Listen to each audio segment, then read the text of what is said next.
The Football War, also known as the Soccer War or 100-Hour War, was a brief war fought by El Salvador and Honduras in 1969. The cause of the war was economic in nature, namely issues concerning immigration from El Salvador to Honduras. These existing tensions between the two countries coincided with rioting during a 1970 FIFA World Cup qualifier. The war began on 14 July 1969, when the Salvadoran military launched an attack against Honduras. The Organization of American States negotiated a ceasefire on the night of 18 July, which took full effect on 20 July. Salvadoran troops were withdrawn in early August. Despite a formal peace treaty, a decision by the International Court of Justice, the support of the OAS, and more than 40 years having passed, the dispute remains active. Context: although the nickname "Football War" implies that the conflict was due to a football match,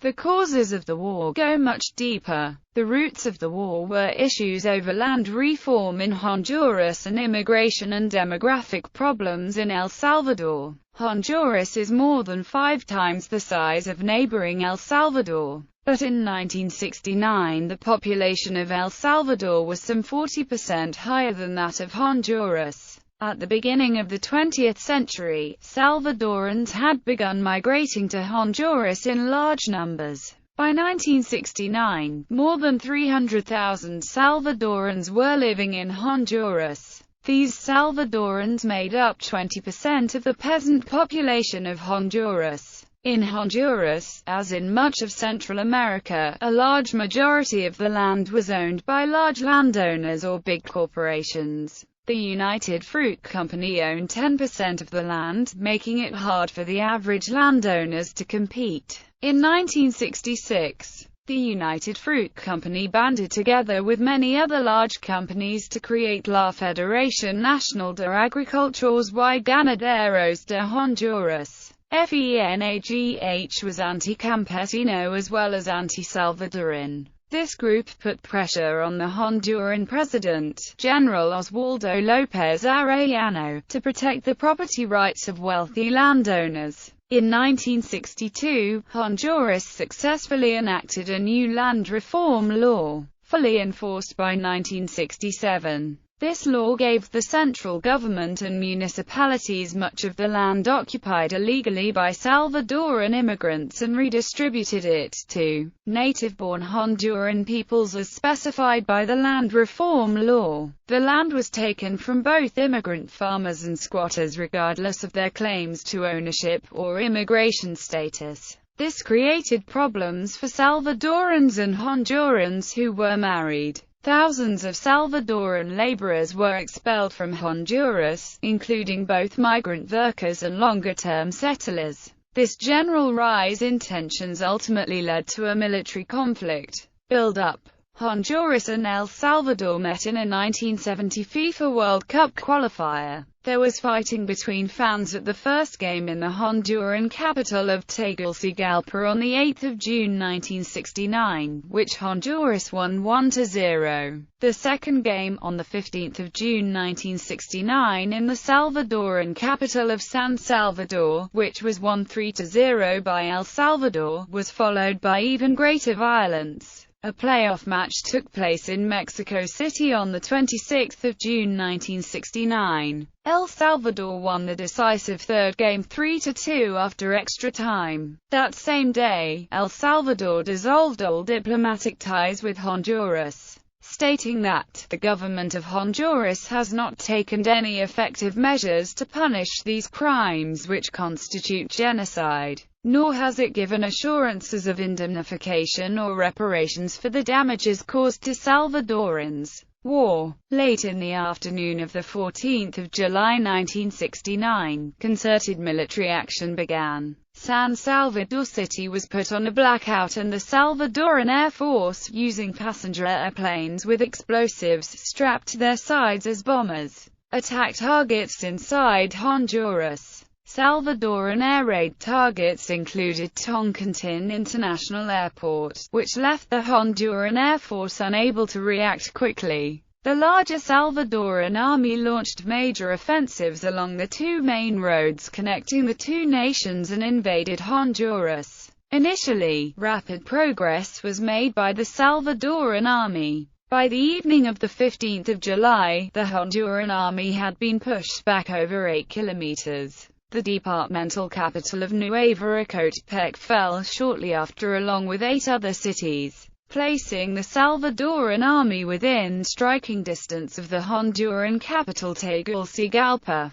The momentum of the advance did not last, however. The Honduran Air Force reacted by striking the Salvadoran Ilopango Air Base. The effectiveness of the attack on Ilopango has been called into question, but it is generally accepted that the bombing of oil facilities and depots severely disrupted the logistics of the Salvadoran army. Nicaraguan dictator Anastasio Somoza Debayle helped Honduras by providing weapons and ammunition. Ceasefire. The Honduran government called on the OAS to intervene, fearing that the nearing Salvadoran army would invade the capital Tegucigalpa. The OAS met in an urgent session on the 15th of July and called for an immediate ceasefire and a withdrawal of El Salvador's forces from Honduras. El Salvador resisted the pressures from the OAS for several days, demanding that Honduras first agree to pay reparations for the attacks on Salvadoran citizens and guarantee the safety of those Salvadorans remaining in Honduras.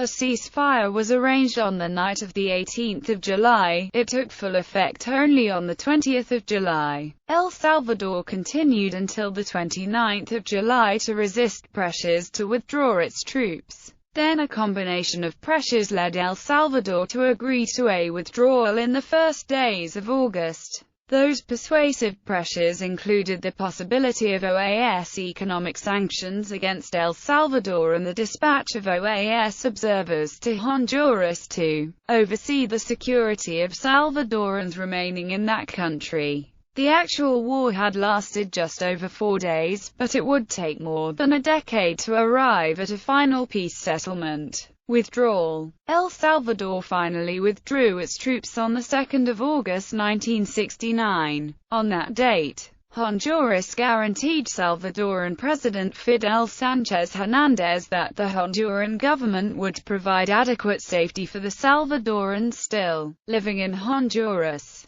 Sánchez had also asked that reparations be paid to the Salvadoran citizens as well, but that was never accepted by Hondurans. There were also heavy pressures from the OAS and the debilitating repercussions that would take place if El Salvador continued to resist withdrawing their troops from Honduras. The war was the last conflict in which piston engine fighters fought each other, both sides deploying some World War II-era design aircraft. Cavalier P-51D Mustangs, F-4U-1-4 and -5 Corsairs, T-288 Trojans, AT-6C Texans and even C-47 Skytrains converted into bombers saw action. Consequences. Both sides of the football war suffered extensive casualties. Some 300,000 Salvadorans were displaced. Many had been forcibly exiled or had fled from war-torn Honduras,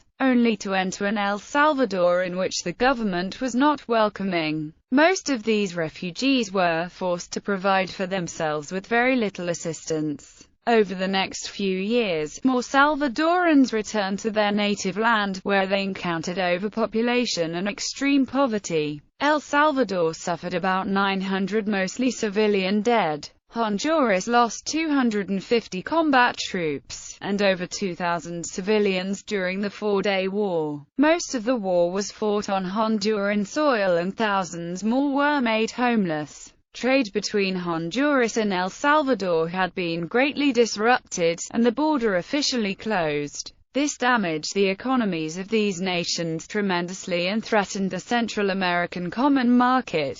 The war resulted in a 22-year suspension of the CACM, a regional integration project that had been set up by the United States largely as a means of counteracting the effects of the Cuban Revolution. The political power of the military in both countries was reinforced. In the Salvadoran legislative elections that followed, candidates of the governing National Conciliation Party were largely drawn from the ranks of the military. Having apologized for their role in the conflict, they proved very successful in elections at the national and local levels. In contrast to the gradual democratization process that had characterized the 1960s, the military establishment would exercise increasing control. The social situation in El Salvador worsened, as the government proved unable to satisfy the economic needs of its citizens deported from Honduras. The resulting social unrest was one of the causes of the El Salvador Civil War, which followed 10 years later.